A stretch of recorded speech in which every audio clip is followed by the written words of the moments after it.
Hello there, welcome back to Sweden. So, last time we were in a pretty crippling war with Muscovy. We are out of money, we have war exhaustion through the roof. Troops-wise looking good though, thanks to the fact that we mostly do employ mercenaries. That is of course positive. But we do have some things to consider. We do probably want to wage a war here against Poland as soon as we can for the reconquest of Danzig and Neumark, as well as Poznan. Most likely as soon as the truce runs out, which is in, let's see here, 1501. Should be more than enough time to recover.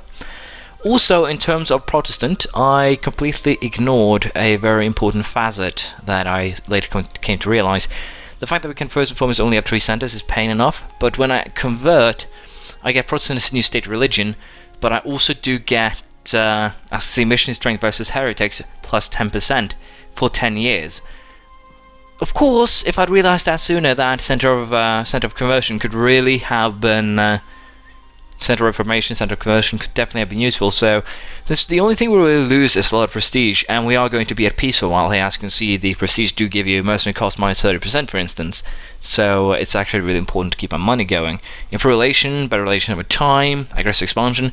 Prestige is really important. So what I think we might actually have to do here, considering we do have truces with more or less everyone that could potentially pose a real danger to us, I think we're going to dismantle completely the mercenary unit, because it's going to be really expensive to actually do this in terms of prestige loss, for instance. We are going to convert to Protestant, and I have no idea what this is actually going to bring with it. If we see, we still have 200 with tolerated heretics now, apparently, and neighboring heretics in this case, and of course Norway. Boom, hates my guts now, but we are going to annex them, more or less ASAP. And of course I need to actually convert these lands, but as you can see, it takes 8 months a province, so it shouldn't be too much of a problem. The only real issue here is the religious unity that gives unrest, which, as you can see, it could in the long run turn into some more troublesome scenario. We do not want to introduce church taxes. We do have a want to get superintendents for the unrest bonus. That will help a little bit with potential rebels here. And since I did disband my mercenaries, I might as well just go ahead and hire, for instance, the trade guy, because we will probably not be doing too much here, and also get the national manpower guy. And I'll be aiming at actually getting myself an alliance here with Bohemia, I think, because again, we are going to be waging the war or being part of the royal marriage offer from Scotland. Do we have an alliance? I actually do have an alliance with Scotland. But that's probably something I want to break now and change out with Bohemia, because let's face it, Scotland is kind of useless right now. Yeah. Go with Poland there, because we are going to wage wars on Poland. Again, I think we'll just call back the Bohemian guy. We'll call him back, we'll cancel our alliance with few people who have still lent. Within 40 days, when a proper Catholic can meet a fish, the amount of fish is plummeting. And Hungary is suffering the issues, apparently. But alliance-wise, we're going to dissolve our alliance with Scotland, because let's face it, they are no longer of use to us, and of course, as soon as I do that, Bohemia no longer cares for me. But I do definitely want to... Denmark has left a coalition against me, very, very neat. Lithuania is already rival with me, so we might as well go for that. But I definitely want Bohemia as an ally in this, because of the fact they're part of the Holy Roman Empire. They do not have any of the promises that I require. And they would most likely be really, really useful to have around, and also get more powerful towards the, religious war within the empire. We can just conquer the Baltic coastline whenever we feel like it after that. Students will unfortunately have to deal with the rebels on their own, because I'm not willing to sacrifice anything in this case for that cause. Do I want to take cultural ties? It's a big question right now. I don't think so. Not yet, at least. Rather, I won't be having anything else to use my points on, so we might as well just complete this, I think. Or yeah, might as well just go for the completion here. Cavalry cost minus 10% from our Swedish ideas, and accepted culture threshold minus 50%. Wondering if I'll actually get anything accepted here. I think I already have everything. We now accept Danish. That's interesting. That's actually really interesting. But I think the easiest way here to actually deal with the war against Poland is to completely block off Denmark by placing our fleet in the appropriate area. And there we go, we are converting our lands. Wonderful. And apparently I can repay all my loans too, so that's of course wonderful. For now, again, as I said, the plan is probably just to place our navy when the war against Poland comes in 3 years. Place our navy in Skåne, block off the Danish army. Denmark, the Palatinate, and Thuringia, and they have Moldavia as a march. Again, they do have a fairly substantial army, and it hits really hard, like we realized last time, so we might want to be a little bit careful. I will not be using or investing my diplomatic points just yet. I'm tempted to just wait, get the humanist ideas through, and then get some idea costed, because no, we're actually going to just take this one. And the reason is we're earning 8 points a month, and this will also speed up the annexation of Norway quite drastically thanks to a diplomatic reputation. So that is wonderful. I thought I would get 6 points a month, but apparently the diplomatic reputation only counted for 1, so not the best thing ever. But again, we are getting in a fairly good position here, and now I can get my alliance with Bohemia, which will again be incredibly useful, more so than an alliance with Scotland, if I can actually pull something off here. And again, we're also tempted to try and get that alliance with France, so that we can just go endgame France, we can all laugh. I'll have to consider what else I want to do here. If we can find some other Protestant states, if we can get... Brandenburg is Protestant right now, so I kind of want to keep them around because they're powerful. Let's just be honest. And if we can take out some of the Catholic states before the war, that would also be really, really good. So I might just ally with Brandenburg as well, now as soon as Norway has actually been annexed, for the sole purpose of having a stronger Protestant union for our war against Austria, because that is going to be a really, really rough war. Croatia, Augsburg, Pomerania, Saxony, Trier, Castile, and Naples. And of course, I would really, really like to get France, so I'm probably going to, in the war against Denmark, now that we're going to get, if I can pull it off. Yeah, I can actually do something really, really fun here, potentially. Calling in Austria, force them to give up their deals, etc. Could be interesting, but I don't think I'll be able to pull that off. But we'll see. There's some opportunities, there's some possibilities, but I think also, since we are going to be at peace for 2 more years, that I will just army maintenance to full, get my crappy King General at the helm, and then we're going after the rebels here with the help of Teutons also, of course. And there do we see the geniusness, or the genius of the Teutons. They didn't actually come to help me until after I was in battle. So yeah, not really the best friends ever, the AI. But it can't be helped. So, time to upgrade this army, I think. So that it actually potentially can cause some damage. As you can see, we're adding some units to it. I think I'll end up at 16 or 18 after this, we'll have to see. 3, 6, 7. Yeah, we'll end up at 16, which is fair enough.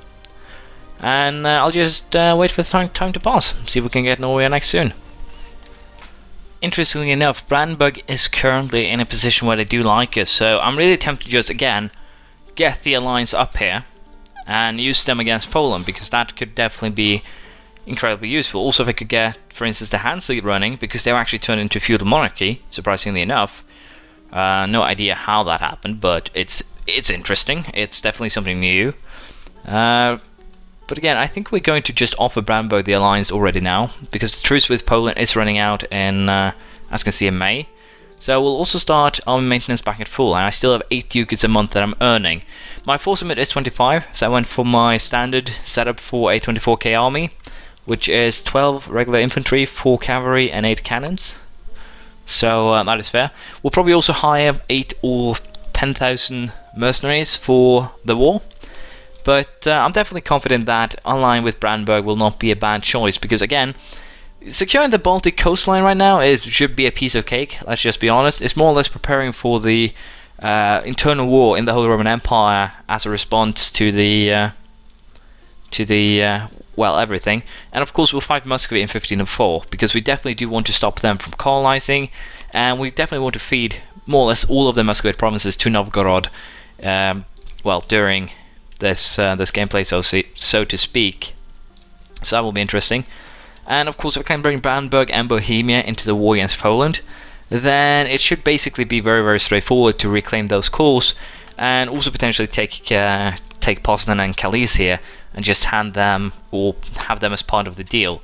And with basically Brandenburg and also Bohemia taking most of the brunt in terms of aggressive expansion, that shouldn't actually turn out to be a problem either. And then I can just conquer Denmark at my own leisure, potentially declaring war on Pomerania, for instance, because I can actually fabricate claim on some of them. The main concern is, of course, that if I were to declare war here, Austria will be part of the party, and we do not want that. But if we check here, as you can see, Brandenburg does not want to join this war because they do have a good attitude towards them. But we don't really care about that, so we'll just wait for the month here to end. I'll be playing defensively mostly. I'll be asking the Teutons to siege Danzig, and I'm just hoping here that basically Bohemia will be taking the brunt force of the enemy's attacks, if you will. Denmark, Kiev, the Palatinate, Thuringia, they rule over Moldavia. So again, other than basically, well, Poland itself, we just have to worry about some small princes in the Holy Roman Empire. It's basically Thuringia here. They are, well, 2 provinces, and Pfalzia, the Palatinate. They are 4 provinces, so not a big concern. Poland only has small allies. And we'll of course place our fleet here, in preparation for the war. Don't want the Danes to join in. And with that, let's go for the reconquest. Again, I'll probably take Poznan as well. I'll probably just leave it at that we can do a regular conquest sometime later. But yeah, this should work. Unfortunately, again, I would have preferred if I could actually bring in Brandenburg, but this is fine. The big question here is: do I want to bring in Denmark to just as co-belligerents, so I can actually take their stuff? I don't think so. I think we can fight Denmark at our own leisure sometime later. I don't really need the 8,000 men from Pomerania to end up or mess up this war. French Triaran punitive war. So Austria is currently at war with France, and again, I kind of like the fact that we have a big France, and I would definitely like to have an alliance with them. And the big trio here is also a little bit surprising, but it's just how things are. 2 big archbishoprics that will probably be a part in Austria. But I definitely need to have some conquest in the area, and I'll probably also back up Bohemia and Brandenburg should they end up conquering anything in the empire. But for now, let's just go ahead. We'll declare war on Poland here, take core Danzig, and we don't really want to bring anyone in as a co-belligerent at this time. Let's just go right ahead and declare war, because it's the easiest thing we can do right now. So I want the Teutons to siege this. I want, well, if Norway or Novgorod and Norway actually show up, I want them to siege these 2 places, well, more or less. And as you can see, at 38,000 on their side, we have about, well, far more on our side. So again, I wouldn't be too concerned, and they're going to hit on the 12th of August. So let's just slow down time here. Let's send someone to, well, do some conversion. We'll get the better relation over time bonus as well. Benevolence, plus 33% to relation over time, which is really, really useful.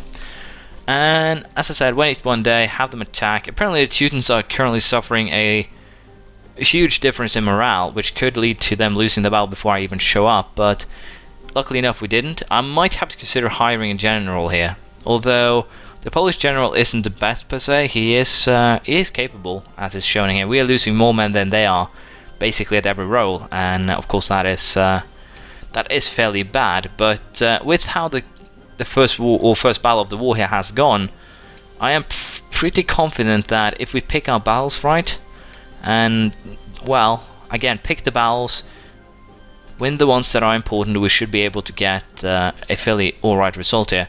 I didn't actually expect the Palatinate to be able to move in with a 10k army here. That's more than I anticipated, which is not the best thing ever. But we'll retreat with our army home, because as I said, we don't have inexhaustible manpower. I am basically, to some degree, relying on Bohemia here, and that seems to have gone to pot already. So I think we might as well have to hire mercenaries, but it doesn't seem like I really can afford them. So again, man-wise, we're actually losing in those terms. But the Palanate here, with their war exhaustion already riding kind of high, I might be able to break them out of this war fairly early. But firstly, we are going to take a chance on a leader. 112 with 46 armed tradition. That's just rubbish. I should probably have considered also waiting to get some better units. I'm not getting too much military power a month, so I actually sacrificed 1 year's worth of military power for that. So that is that's just horrible. And where the hell is Novgorod? They're very, very slow with joining force here. And I took a chance. Stability drop, double stability drops as he died in battle, because I didn't pay attention. Good to see again, 10 Navy tradition. Why would I want that? I don't have enough to boost this up either, so what does this mean? Rebels, that's basically the gist of it. Guess we'll take some extra money in this case. 534, Christina, very good. Christian, 342, fairly alright air as well. So yeah, I'm currently in a very, very bad position, and the fact that, again, those guys joining into the battle didn't really help me out. I have a female regent, or ruler right now, which is not good either. So, all things considered, we are not really looking too good. And I have no idea what Novgorod is doing here. It doesn't make any sense. Novgorod is most likely planning to march on Shelland, and probably going to lose a battle. Norway isn't doing anything, they just have their troops back at home. So again, this is kind of why I hate vassals. They're just so inherently stupid. That's the word. So yeah, this battle is probably going to be lost because they did not get any negative modifiers. And again, they do have that morale bonus, which is fairly evident and fairly strong. So let's just see how this goes. This battle goes. I'll probably have to retreat. I'll probably just have to allow the Tudors to be sieged, and then we can work from there. And again, this actually shows that I won't really have much of a choice except allow that to happen. But again, it does seem like the it does really seem like the Novgorodians here have decided that we're going to march on Denmark because we can. And again, this is it's just a hilariously stupid move, because for first, it doesn't really make any sense, and secondly, it's not what I ordered them to do. I ordered them to go to Visna. So I don't get what the point of this objective thing is if they do not follow their objective. They went for a target that's actually further away and basically completely out of the war zone, which is again something that pisses me off. And apparently I do have internal conflicts coming up due to my religious unity and stability deficit, so I need Norway to be annexed now, which will happen soon. But we'll end this here, and I'll continue my complaining next time. See you then. Bye.